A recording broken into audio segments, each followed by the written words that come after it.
Ұлықпанның ұлына қалыңдық айттыруы. Ұлықпан хакімнің ұлы аузынан сөзі, қойнынан бөзі түскен момын, қызға қырсыз, жұмсағанға мінсіз екен. Ер жеткен соң лайықты жар таппай жүріп қалады. Бойдақ баласының жүрісі көбейген сайын ел арасында сөзді көбейеді. Болмағасын хакім ұлын ертіп келінді өзі іздейді. Қалыңдық іздеп ел аралағанда ұлын аттың бауырына алып қамшымен сабайды екен. Ақсақал, ұлыңыз не жазды деп сұрағанға, айтқанды кетпейді деп жауап береді екен. Жұрт, балаң айтқан тілде екетпесе одан артық не керек деп түсінбепті.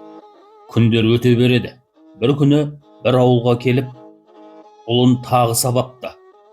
Жұрт Ұлықпанның мына әрекетін түсінбей тағы да аң-таң болады. Сол кезде бір қыз сауап, өзіне де сол керек. Өзі біліп іс қылмайтын ынжықтан айтқызбай-ақ үй күзететін ит артық. Мұндай еркекке осы жаза лайық депті. Ұлықпан мына сөзді естігенде елең ете қалады. Ұлыма жар болатын ақылды әйел таптым деп түйеді.